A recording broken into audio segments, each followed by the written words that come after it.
এরপরে মহরম আছে, সেটা আপনাদের ভালো করে দেখে নিতে হবে।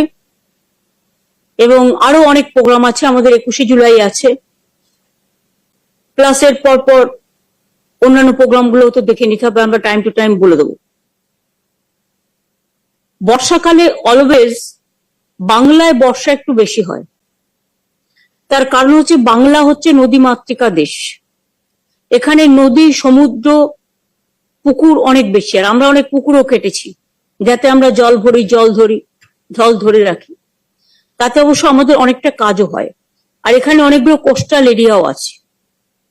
কোস্টাল এরিয়ার মধ্যে অত্রি একটা দায়িত্বে আছে সুন্দরবন, আর একটা পশ্চিমাঞ্চলের দায়িত্বে আছে খলিল। তো এই জায়গাগুলো খুব ইম্পর্টেন্ট। উত্তরবঙ্গ আজকে বন্যায় ভাসছে, যে কাগজে আমি রিপোর্ট দেখছি, এবং বিশেষ করে কালিম্পং এর, সিকিমে কয়েকদিন ধরে খুব বৃষ্টি হচ্ছে। সিকিমের রাস্তায় ধসও নেমেছে, রাস্তাও অনেক পর্যটকও ট্যাপ হয়ে গেছে, সেটা দেখে নাও যাতে তারা ফিরে আসতে পারে, কোনো অসুবিধা না হয়। If they want any help from us, ওটা অলরেডি রাস্তাটা তৈরি হয়ে গেছে, আমার মনে হয় ব্যাক করতেও শুরু করেছে। খুব বর্ষাকালে যেন কেউ পাহাড়ের দিকটা মানে অ্যাডভেঞ্চারাস হিসেবে ইউজ না করে, তার কারণ ওখানটা চিরকালই কালিম্পংয়ে ধস নামে। এই সময়টা সরু রাস্তা, পাশে তিস্তা ভরা জল, এগুলো মাথায় রাখতে হবে। বর্ষাকালটা, গরমকালে আবার শুকনো, তিস্তায় জল নেই। এটা প্রকৃতির বৈচিত্র্য রূপ। তো বিশেষ করে উত্তরবঙ্গে যেটা আমি দেখছি, আমি যে ডিপার্টমেন্ট গুলো থেকে অলরেডি রিপোর্ট পেয়েছি, জেলাগুলো থেকেও, ডিএম এর কাছে, এসপির কাছ থেকেও, তাতে আমি দেখেছি বন্যার একটা আশঙ্কা আছে কিন্তু উত্তরবঙ্গের জেলাগুলোতে। ইরিগেশন ডিপার্টমেন্ট প্রতিবারই সবাইকে নিয়ে একটা 24x7, মানে আপ টু অক্টোবর, পুরো এন্ড অক্টোবর আমরা একটা কিন্তু মনিটরিং সিস্টেম চালু করি। এবারেও সেটা চালু করতে হবে ইমিডিয়েট, যাতে হট করে কোনো প্রবলেম হলে একটা নাম্বার দিয়ে দেবে, মানুষ যোগাযোগ করতে পারে। ধরো রাতের অন্ধকারে একটা এমন বর্ষা হয়ে গেল যে পুরো ঘরবাড়িগুলো ভেঙে তছনছ হয়ে গেল, কারো রাস্তায় থাকার জায়গা পর্যন্ত নেই, রাস্তাটাও বিপজ্জনক হয়ে গেল, নদীর জলগুলো রাস্তায় এসে সব ভেঙে চলে গেল। এটা আমাদের নজর রাখতে হবে একটু। বিশেষ করে ইরোশন যেখানে হয় সম্ভাবনা আছে, মালদায় একটু ইরোশন হয়েছে, এবং গঙ্গার ভাঙন, এটা কেন্দ্রীয় সরকারের দেখার কথা। আজকে দীর্ঘ 12 বছর ধরে, 10 বছর ধরে ওরা দেখছে না, 1 পয়সা খরচও করেনি গঙ্গার ভাঙনের জন্য, ফরাক্কাও ড্রেজিং করেনি। বাংলাদেশের সাথে যখন আমাদের চুক্তি হয়েছিল, তখন কথা ছিল যে বাংলাদেশের যে জলটা যাচ্ছে সেটাকে রিভাইভ করবার জন্য, যাতে আমাদের এখানে প্রবলেম না হয়, ড্রেজিং করা হবে। এবং ভাঙন যেটা হচ্ছে, ইরোশন, সেই ভাঙনে অনেক বাড়ি তলিয়ে গেছে গঙ্গার ভাঙনে, সেই বাড়িগুলোকে তৈরি করে দেওয়া হবে। এলাকার উন্নয়নের জন্য একটা 700 কোটি টাকার প্যাকেজ তখন তৈরি হয়েছিল, কারণ আমি তখন এমপি ছিলাম, আমি ঘটনাটা জানতাম। কিন্তু আজ পর্যন্ত সে টাকা দেয়নি। উপরন্তু আমাদের না জানিয়ে আবার বলছে আবার ফরাক্কা চুক্তি রিনিউ করবে, এবং বিহারও ভেসে যায়। ফরাক্কা যে ড্রেজিং করে না, শুধু বাংলার একা ক্ষতি হয় তা না, বিহারটাও কিন্তু ভেসে যায়। কিন্তু মেন পার্টি হচ্ছে আমরা। কিন্তু যখন এগ্রিমেন্ট বা কথা যেটা হলো, আলোচনা বাংলাদেশ এবং ইন্ডিয়ার প্রধানমন্ত্রীর সাথে, আমাদের কাউকে জানানো হলো না, খুব আনফর্চুনেট। যাই হোক, আবার বলছে তিস্তার জলও দিয়ে দেবে। তিস্তায় জল আছে তাই দেবে? তাহলে তো উত্তরবঙ্গের একটা লোক খাবার জলও পাবে না। বর্ষার জল দেখে যেন গ্রীষ্মের জলের কথা আমরা না ভাবি। সিকিম ওর উপরে 14টা হাইড্রেল পাওয়ার প্রজেক্ট করেছে, তাতে সব জল টেনে নিয়েছে। যখন সিকিম 14টা হাইড্রেল পাওয়ার করলো, তখন সেন্ট্রাল গভর্নমেন্টের কেয়ার নেওয়া উচিত ছিল। ওরা জানে সিকিমের বর্ডার কত ভয়ানক, অরুণাচলের বর্ডার কত ভয়ানক আমাদের দেশের জন্য, কিন্তু গভর্নমেন্টের কোনো মনিটরিং সিস্টেম নেই। আমরা বারবার ইনফর্ম করেছি, কিন্তু নো অ্যাকশন, যার জন্য আজকে মানুষকে ফেস করতে হয়। জলপাইগুড়ি টাউনের মানুষরা নিশ্চয়ই জানে আগে করলা নদীর জলে যেভাবে শহর ভাসত, আমরা 16 কোটি 20 কোটি টাকা খরচ করে করলা নদীর ওপর আমরা ভাঙনটা অনেকটাই রোধ করেছিলাম নতুন প্রজেক্ট তৈরি করে। কিন্তু তা সত্ত্বেও পাশে ভুটান আছে, ভুটানের থেকে জল চলে আসে, সেই ভুটানের জলে আলিপুরদুয়ার ভাসে, জলপাইগুড়ি ভাসে, তার সাথে যুক্ত হয় বৃষ্টির জল, সবকিছু মিলেমিশে বন্যায় পরিণত হয়। সুতরাং আমরা হচ্ছে সবচেয়ে বড় সাফার আত্মার কারণ বাংলাটা দেখতে একটা নৌকোর মতো, ওপরটা দেখতে উঁচু আর মাঝখানটা একেবারে নিচু। জলগুলো ওপর থেকে আসছে আর আমাদের সেটাকে হজম করতে হচ্ছে।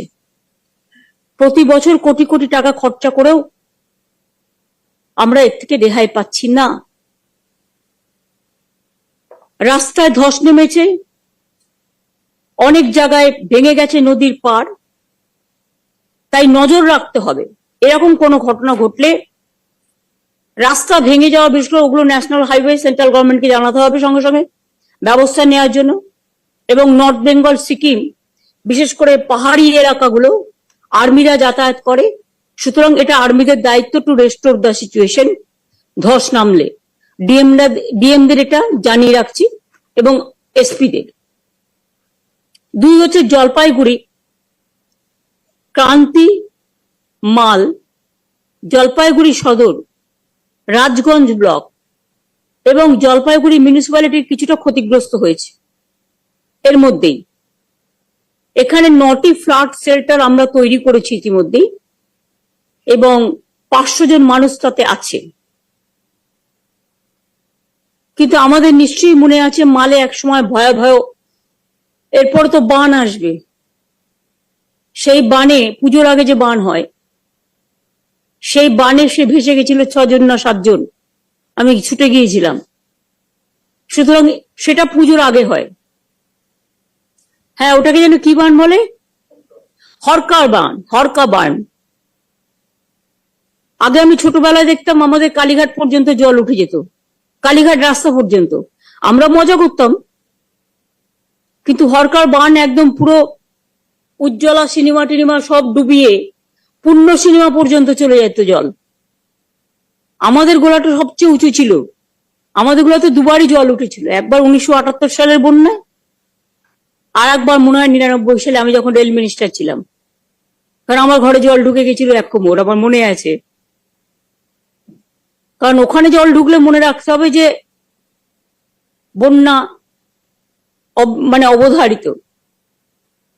আগে একটু বৃষ্টি হলে দক্ষিণ দিনাজপুরেও আমি বারবার দেখতাম বালুরঘাট, গঙ্গারামপুর, কুশমন্ডি, তপন 1 কোমর করে জল জমত। এখন অনেক কাজ আমাদের সরকার করেছে বলে এখন যদি অনেকটা কমে গেছে, কিন্তু আত্রেই নদীর ওপরে যে বাঁধটা দেওয়া হয়েছে বাংলাদেশ এবং চায়না মিলে, সেটা করার সময় আমাদের তো জানানো হয়নি, আর তাতে কিন্তু অনেক মানুষ পানীয় জল ওখানে পাচ্ছে না।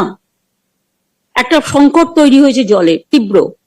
আমি কিন্তু এটা প্রধানমন্ত্রীকে অনেকবার বলেছি এবং আগের যে মিটিং গুলোতে আমাকে ডাকতো ইন্দো বাংলাদেশের, সেখানে আমি বারবার কিন্তু এটা রেজ করেছি, কিন্তু তা সত্ত্বেও আজ পর্যন্ত কোনো ব্যবস্থা হয়নি।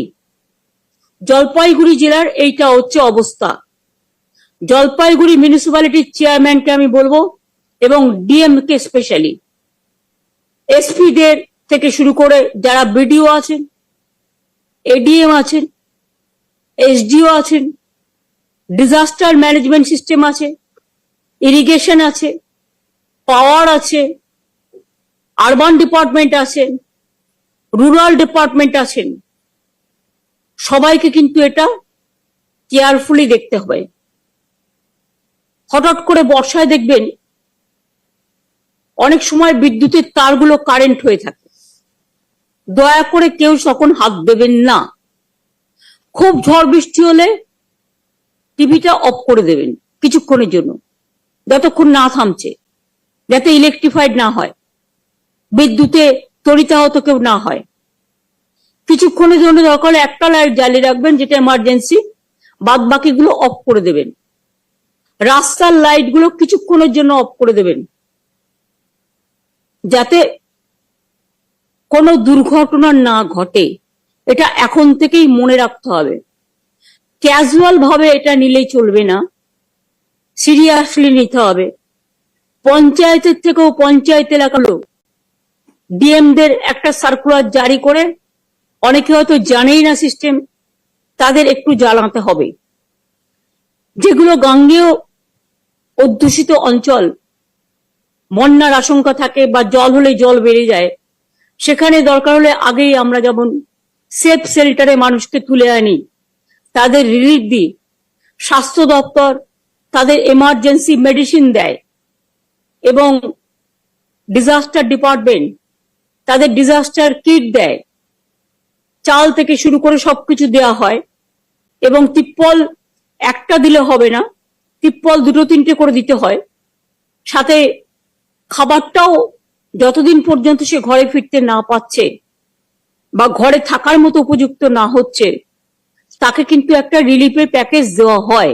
যদিও এখানে 5 কেজি চাল তারা পায় মাসে বিনা পয়সায়, তা সত্ত্বেও একটা রিলিফের প্যাকেজ দেওয়া হয়।